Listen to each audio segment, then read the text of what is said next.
Of the record एक शेर पे हम बहुत झूम उठे थे, फिर से कह देते हैं Please, आपकी इजाजत हो इरशाद। तो आह को चाहिए एक उम्र असर होने तक, कौन जीता है तेरे जुल्फ के सर होने तक। ये मेरी वो याददाश्त है जो पहला फेस्टिवल हुआ था, लिटरेचर फेस्टिवल, अदब फेस्टिवल यहाँ कराची में 2010 में, और वो यादें उस फेस्टिवल के साथ आज भी ताज़ा हैं।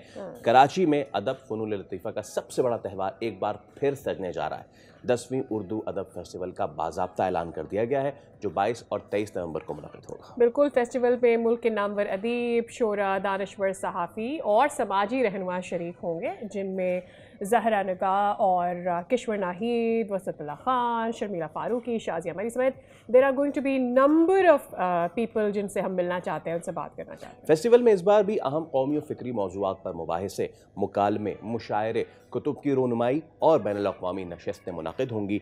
कई बड़ी और नई किताबें भी खुसूसी सेशंस में ज़ेर बहस लाई जाएंगी। ये फेस्टिवल मुकम्मल तौर पर आवाम के लिए मुफ्त होगा, जैसे हमेशा की तरह होता है। इसमें शिरकत करने वाला हर फ़र्द अदब, मौसीकी, फ़नून लतीफ़ा और तख्लीकी इजहार के रंगों से लुत्फ़ अंदोज़ हो सकेगा। अदब फेस्टिवल माशरती हम आहंगी, मकालमे, तख्लीकी शऊर को फ़रोग देने का एक मुनफरिद प्लेटफॉर्म है, एक ऐसे सर्क रूट जो जहनों को जोड़ती है। हमारे साथ इस वक्त मौजूद है अदब फेस्टिवल की बानी डायरेक्टर आमिना सैयद। आइए उनसे बात करते हैं, और एक्चुअली तो उनका थैंक्स करते हैं to initiating it at the first place, because इसके लिए city of Karachi, exactly, because इसके लिए एक थॉट प्रोसेस चाहिए होता है। आमिना मैम, अस्सलाम वालेकुम, वेरी वेरी गुड मॉर्निंग। सबसे पहले तो मुझे ये कहना है कि it's wonderful to host you.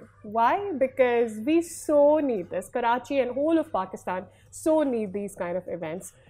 10वां माशाल्लाह से अदब फेस्टिवल आने जा रहा है।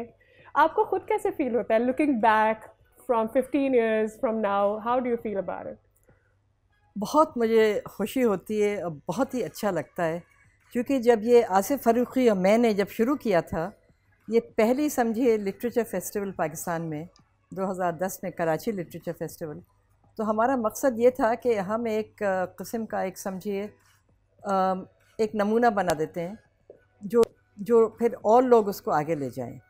और हमने ये शुरू से कहा था कि ये है बिल्कुल समझिए ओपन सोर्स, इसमें हमारी कोई कॉपीराइट नहीं है, और जो चाहे ये करे, और ये एक तहरीक बन जाए पाकिस्तान में।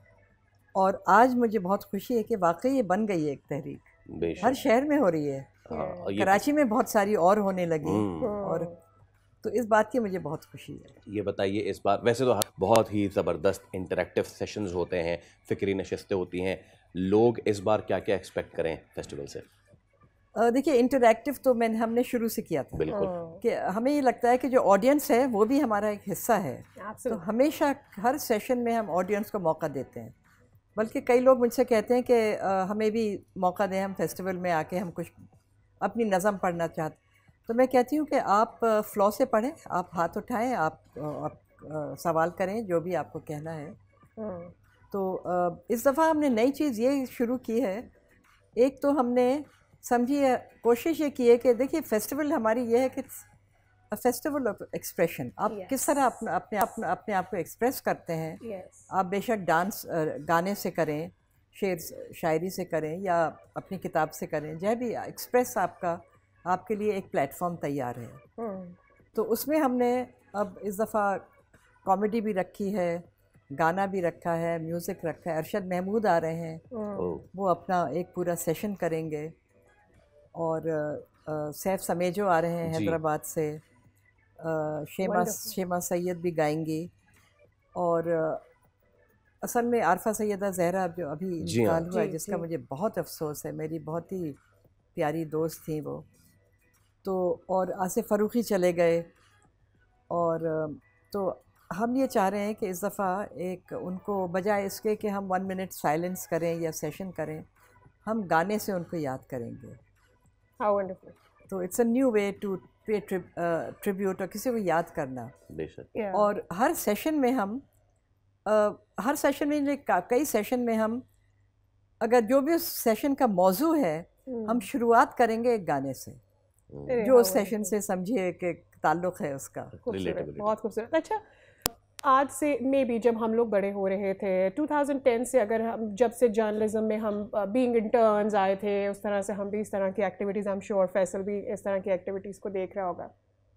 उस वक्त जो हमारे बड़े थे, जो उस वक्त हमारे बड़े जर्नलिज्म में थे, वो हमें कहते थे कि तुम लोगों की नस्ल जो है ना वो पढ़ती वढ़ती नहीं है, तुम लोगों की नस्ल अंग्रेज़ी उर्दू कुछ भी पढ़ती वढ़ती नहीं है, तुम लोग शायरी नहीं पढ़ते, तुम लोगों को ये भी नहीं, तुम लोगों का टेस्ट जो सिंगिंग का भी है, डांस का भी है, वो नहीं है that we had. You have been able to witness so many changes in generation, इस generation का transition देख के what do you feel इस अदब फेस्टिवल ने, इसके अलावा और लिटरेचर फेस्टिवल्स ने कराची में क्या या दूसरे शहरों में कम बैक किया है, अदब ने, आर्ट ने कम बैक किया है? मेरे ख्याल में किया है, क्योंकि देखिए असल में मैं ये सोचती थी कि जैसे जो ऑडियंस है, अगर वो किसी अदीब से मिल लें फेस टू फेस, तो उनके दिल में एक जोश पैदा होता है। और मैं ये चाह रही थी कि जो हमारे राइटर्स हैं, अदीब हैं, वो बन जाएं रॉक स्टार्स। ये मेरा ख्वाब था। और ये मैंने देखा अपनी आँखों से। एक हमारी फेस्टिवल थी, तो वहाँ मैंने देखा कि एक हुजूम एक तक जा रहा है कहीं, तो मैं तो घबरा गई। मैं समझी कि ये कोई सिक्योरिटी इशू तो नहीं है। तो जब मैं उसके करीब गई हुजूम के, तो देखते क्या है कि अमर जलील जा रहे थे। क्या बात, क्या बात। और इसी तरह एक और उसी फेस्टिवल में एक और जगह बहुत ही लोग जमा थे, वहाँ मैं गई तो मुस्तनसन हसन तारक वो बैठे हुए थे। तो मैंने सोचा ये रॉकस्टार से कम नहीं है ये। Absolutely, absolutely. क्या अनवर मकसूद साहब आ रहे हैं इस बार? इस दफ़ा नहीं आ रहे, वो पिछले साल आए थे। इस दफ़ा शहजाद गयास आ रहे हैं। ओके। और नदीम फारूक पराचा, वो कॉमेडी पे बात करेंगे जी। कॉमेडी हम हमेशा इसका सैटायर कॉमेडी इसका हिस्सा रखते हैं। अच्छा अमीना मैम, एक चीज़ लोग जो हमारा माशरा है कहते हैं कि यहाँ हो सकता है थोड़ी सी कड़वी बात हो, लेकिन हम अक्स हैं माशरे का, तो वो पेश करना बड़ा ज़रूरी है। खाने को नहीं है, बिजली नहीं है, फला ढमका एंड ऑल। ऐसे में अदब पे प्रायोरिटाइज़ करना, हाउ इम्पॉर्टेंट इट इज़ कि वो कहते हैं ना कि भूख तहजीब के आदाब मिटा देती है। तो अदब को ले के you have been former MD of the Oxford Press as well, माशाल्लाह से। तो ये माशाल्लाह, तो आप क्या समझती हैं कि जो लोग इसको अलग करते हैं कि नहीं यार पहले बेसिक नीड्स पूरी हो जाए उसके बाद इसकी तरफ देखेंगे, उनको क्या पैगाम देना चाहेंगे? देखिए, अदब मैं कहती हूँ कि हमारी ज़िंदगी की एक लाइफ लाइन है, इसके बग़ैर हम जी नहीं सकते। और इतने जो पोइट्स हैं जो उनने नज़में लिखी हैं, किताबें लिखी हैं, वो उसमें हमेशा गुर्बत तो कवर किया है। और हम ये चाहते, इसीलिए हमने अदब को बिल्कुल फ्री रखा है, कोई टिकट नहीं है। आप आएँ, क्योंकि हम चाहते हैं कि उसका इम्पैक्ट हो। और इम्पैक्ट जब होगा जब हर तबके से लोग आएंगे। और उनको हम ऐसी जगह हम रखते हैं जहाँ बसें आती हैं, पब्लिक ट्रांसपोर्ट होता है, ताकि वो आएँ। मतलब ये इतना उनका खर्च भी ना हो आने में, और कोई टिकट नहीं है। तो और फिर जो राइटर्स हैं उन्हीं के बारे में तो लिखते हैं जी। एक सिर्फ चीज़ मैं इसमें ऐड करना चाहती हूँ, जस्ट सेकेंडिंग यू, वो ये कि अदब में सिर्फ कोई नॉवल या कोई शायरी की बात नहीं हो रही। अदब आपको जीने का ढंग भी सिखाता है, तो सोचने का तरीका भी होता है। लॉन्ग हम ये बात करते रहे हैं कि जी अदब जो है वो शायद कोई लग्जरी है, ये लग्जरी नहीं है, ये बेसिक नेसेसिटी है। बिल्कुल। आई थिंक ये परसेप्शन भी वक्त के साथ साथ तब्दील हो गया है, लोगों को इसका भी अंदाज़ा हो गया है। असल में हम ये चाहते हैं कि लोग सवाल करें, कोई चीज़ उन्हें अच्छी नहीं लगे तो वो बोलें और अपना मतलब इजहार करें अपने दिल की बातों का। Thank you so much. और उसी से क्रिटिकल थिंकिंग और एक समझे एक किस्म की तालीम होती है। बेशक।